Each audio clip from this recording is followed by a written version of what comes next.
أعوذ بالله من الشيطان الرجيم بسم الله الرحمن الرحيم رب اشرح لي صدري ويسر لي أمري واحلل عقدة من لساني يفقهوا قولي. Today's topic is Tawakkul Allah, and this is a very important topic. What does Tawakkul mean? It means to rely on someone, and in our religion that someone is basically Allah. So it means I place my trust or I rely on Allah. So Tawakkul refers to depending upon Allah for things that are out of our control. It refers to the act of entrusting your matters to Al-Wakil, the most trustworthy. وَمَن يَتَوَكَّلَ اللَّهِ فَهُوَ حَسْبُهُ. That's an ayah in the Quran, and it means, and whoever puts his trust in Allah, then he will suffice him. We have been given power over our affairs, but only up to a certain level or certain limit. Beyond that limit, our energies will have no impact. This is the reason why we can never be sure of the outcome of our plans and actions, and we can only do our bit and leave everything on Allah. This whole idea of reliance upon Allah for the success of our endeavors forces us to think about how insignificant our efforts actually are.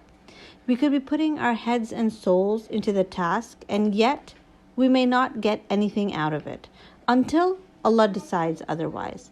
This doesn't mean that don't make any effort. Both effort and tawakkul go hand in hand. And the most important thing to understand is that none of the things that Allah has decreed for us are in any way against our happiness. Every decision of the Almighty leads to our greatest good. And having faith in this concept is what Tawakkul Allah essentially is. In this way, Tawakkul is what keeps the mu'min calm and focused during distressing periods. It is the spiritual light of a believer during the dark times. This trust in Allah helps in maintaining optimism even when you feel your world is falling apart. Now, reliance has three levels. First reliance is basically setting a goal. Second level of reliance is the means to reach that goal. The third level of reliance is that Allah helps you get to that end. So you tried your best, you planned, you worked hard for it, you did all you could. Now rely on Allah to provide it for you. Now, if I give you different examples of how important it is to understand the concept of reliance. For example, let's take Hazrat Ibrahim alayhi salam's story.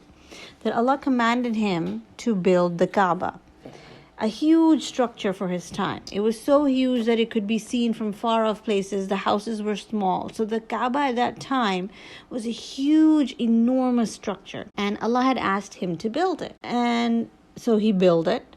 And then he's like, now what?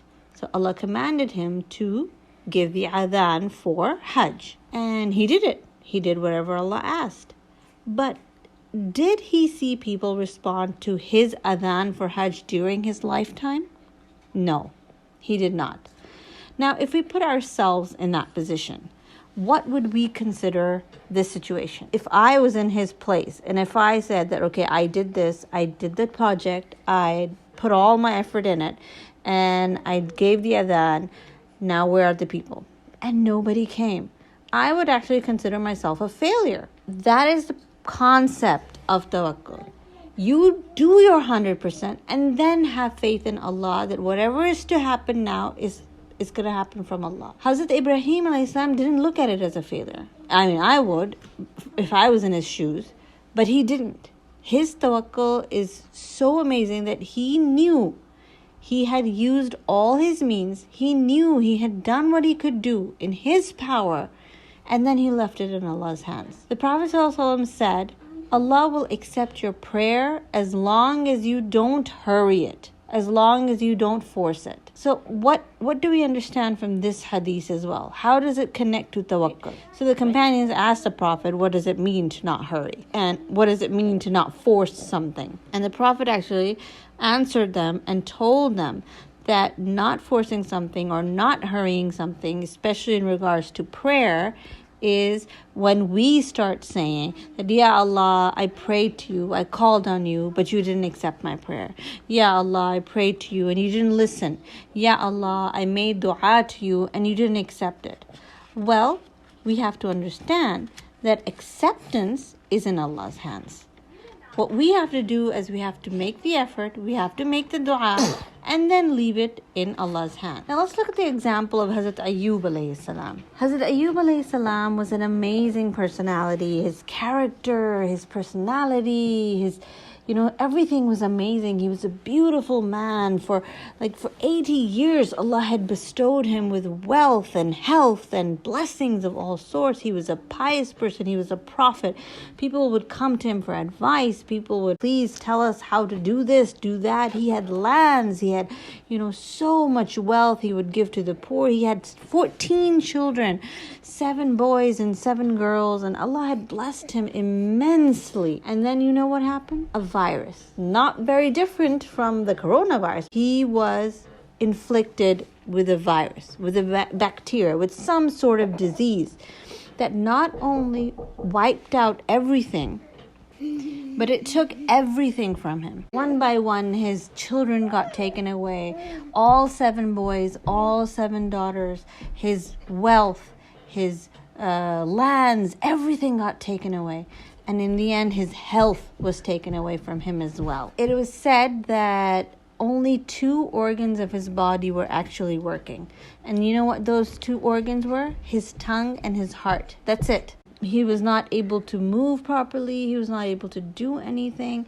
He was afflicted in this physical illness for more than 14 years of his life. I mean, imagine that. How insane is that? 14 years of his life he spent in this situation, and he had complete faith in Allah.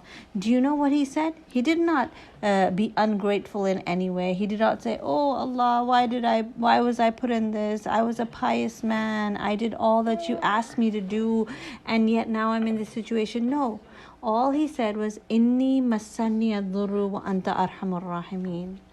I have been afflicted and you are the most merciful. Imagine his level of tawakkul. And another example I will like to give you is of the example of Hazrat Yaqub alayhi salam. He loses his little son. Now imagine that Hazrat Yaqub alayhi salam's baby, the one he knows is special, the one he knows had the dream, he's taken away from him. And what did he do? He asked for sabr. He did not say, oh, why Allah, my son has been taken away. Oh, why Allah did this happen? He did not be ungrateful in that sense. No, he actually prayed for patience. He cried because he was human. First and foremost, he was human. And then he prayed to Allah. He prayed for sabr. He prayed for patience. And after 40 years, he cried so much that he became blind. After 40 years of having tawakkul in Allah, what happened? He got his son back. And Hazrat Ibrahim alayhi salam's example, when he's surrounded by these people and they're like, throw him into the fire, and they're building a fire, the hugest fire that they could ever think of, in a huge pit, in the hottest fire, and they're like, we're going to throw Ibrahim into it. And you know what Hazrat Ibrahim alayhi salam said? He said, Hasbunallahu wa ni'mal wakil, ni'mal mawla wa ni'mal nasir. Allah alone is sufficient for me. He is the best disposer of affairs.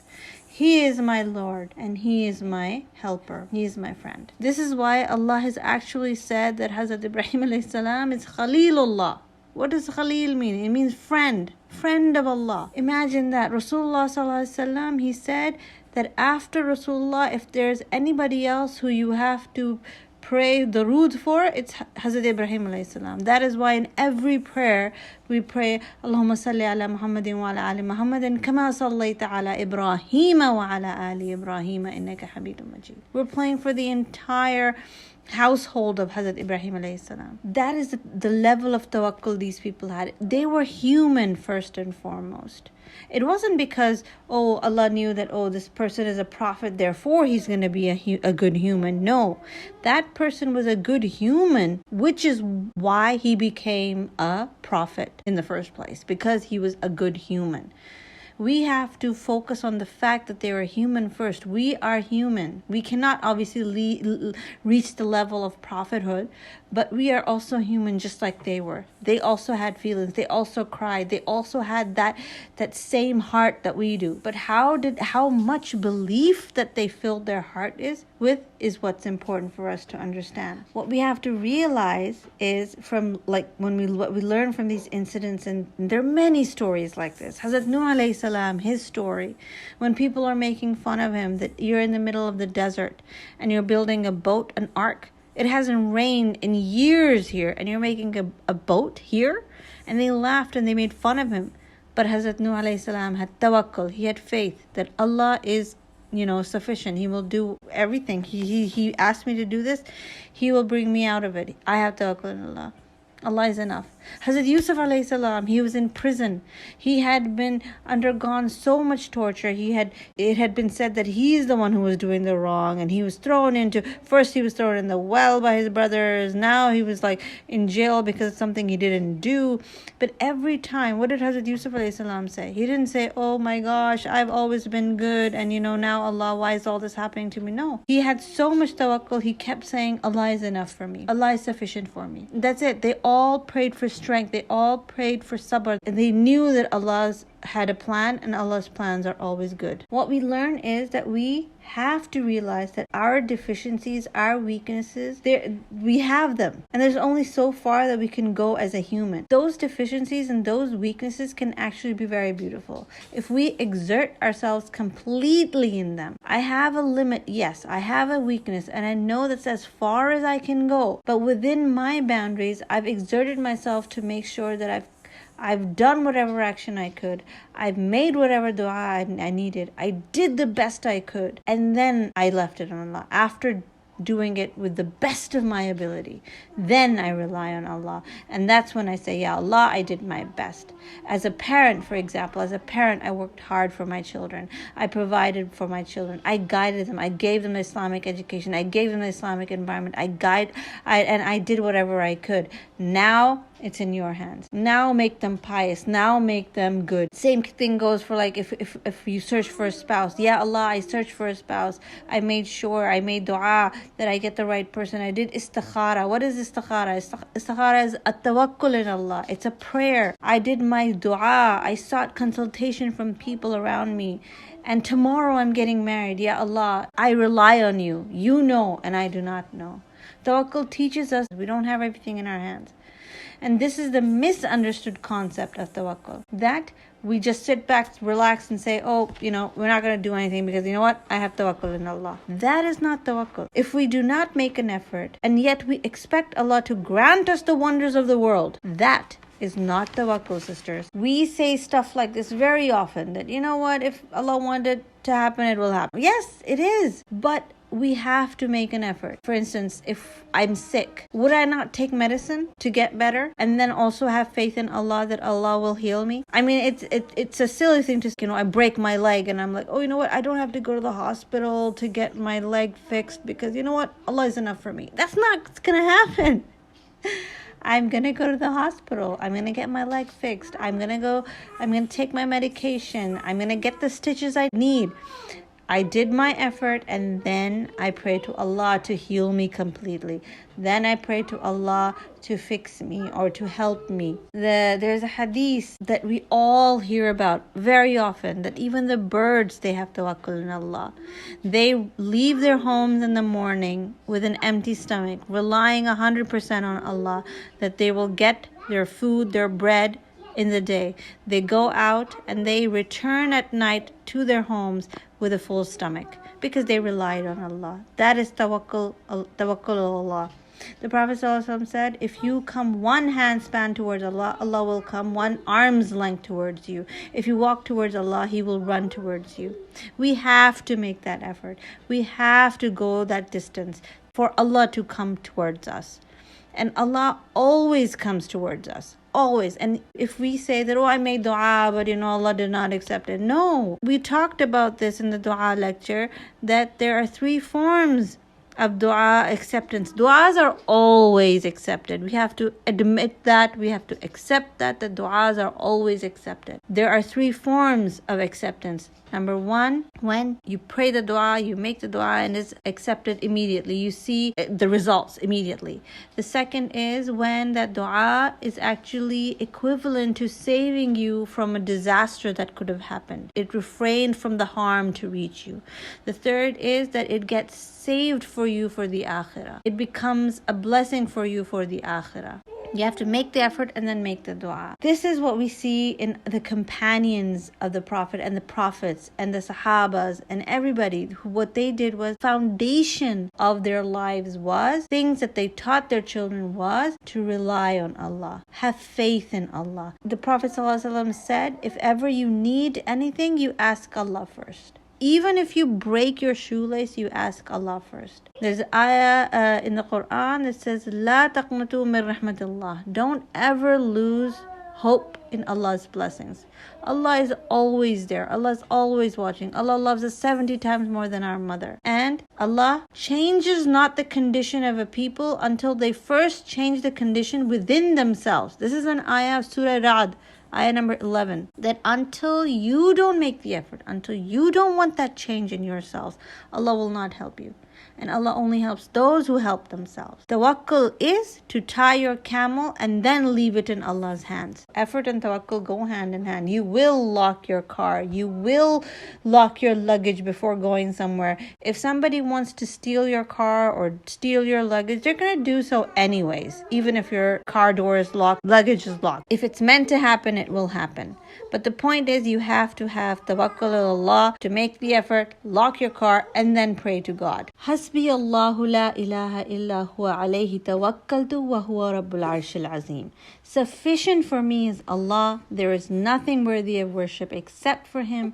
I place my trust in Him. He is the Lord of the mighty throne. There's a hadith I want to mention here. The Prophet ﷺ and his cousin, Abdullah ibn Abbas, they're riding on a camel. Rasulullah was sitting up front and Abdullah ibn Abbas was sitting behind him on the passenger seat. And Rasulullah decides to advise him that, oh young man, listen to me carefully. Be mindful of Allah. Allah will be mindful of you. Be careful of Allah, be mindful of Allah, and you will find Allah in front of you. Now, what does it mean, Allah will be in front of you? Basically, Allah's help will be with you, right? So the Prophet continued, if you ever need to ask Allah first. And when you need assistance, ask Allah for assistance first. Now, what is he teaching this young man at such a young age? The point I'm trying to make is that we have to understand that we are dependent on Allah. And we have to drill this reality into our heads. And that is basically what the Prophet ﷺ was doing. He was drilling this reality, this concept in the head of this young man from the beginning. That we have to understand that we are dependent on Allah 100% of the time. And if any moment in our life we forget that we're dependent on Allah, that's when we slowly start to drift away from Allah. That's when our connection breaks. So having tawakkul is that important. Having that faith that Allah is with us and Allah is helping us. Allah has a better plan for us, and whatever there is a plan, it's actually a good plan, even if we feel that it's not going our way, but it is from Allah. And having that tawakkul. Rasulullah is saying to him that I want you to know that if the entire world gathered together to give you something that Allah has not written for you, they can never give it to you. It's not possible. And if everyone in the world wants to harm you, but Allah is on your side, they cannot harm you. The pens have been lifted, the papers have dried. That's the promise of Allah. You rely on Allah, Allah will always take care of you. Relying on Allah and relying that Allah will take care of you doesn't necessarily mean that life will be easy. Having Allah with you does not mean you won't face challenges. No matter what outcome it is, Allah knows best. So contentment after tawakkul. That is also a part of tawakkul. Hazrat Musa's mother, imagine, she put her baby into a basket and drifted him off into the river Nile. Do you think that was easy? Hazrat Ibrahim asked to slaughter his own son, sacrifice his own son. Do you think that was easy? Hazrat Ibrahim got thrown into fire, a burning, raging fire. Do you think that was easy? Rasulullah sallallahu alaihi wasallam, he was standing outside of Taif and he was bleeding and his shoes were full of blood and he stood there. He had come out of that city. Do you think that was easy? No, it was not. They had that much tawakkul. That is how much they relied on Allah. And you know what they did? None of these people, they cried or they sighed or they said, why did this happen to us? We went all the effort. After doing the effort and then saying, I made the effort, why didn't it happen? That is also not tawakkul. Tawakkul is basically do the effort, make the dua, have faith in Allah, and then be content. All of these steps go hand in hand, and all these people, they pray to Allah. You know what the Rasulullah ﷺ said after he was standing outside Taif? He cried and he said, Allah, I am sorry. I wasn't strong enough. And if you forgive me, then please make me stronger. Make me stronger so I can do a better job. This is the Prophet ﷺ. He's saying this. So whoever relies on Allah will suffice him. Our jobs are to try and to make that effort. The result is not in our control. The result is not supposed to be in our control. That's in Allah's control. The journey is. The effort is. The path we trod. That's what matters. So inshallah, sisters, I hope that I was able to give the little concept of tawakkul I have. Tawakkul is a beautiful thing, and inshallah Ramadan is coming. Ramadan is just a week away. Inshallah it will be a beautiful Ramadan. I hope it will give us the tawfiq to get that true essence of Ramadan. I say that it's going to be a beautiful Ramadan because actually in the days of the Prophet, do you think that it was a congregated Ramadan? What was Ramadan like in the days of the Sahaba? They did not congregate. And do you know how they prayed Taraweeh? They did not pray Taraweeh like an ijtima. They prayed it as a tahajjud prayer. Tahajjud prayer in Ramadan was Taraweeh. And how did they perform it? They would perform Isha in the mosque, and then they would go home, and then they would pray Taraweeh. So imagine if we can actually get that true essence of Ramadan, this Ramadan. The best thing is that we're with our families, with our children. Our children get to see both their parents at home. We can actually have that true essence, live that true essence of Ramadan, this Ramadan. So inshallah, may Allah make this Ramadan a very beautiful Ramadan.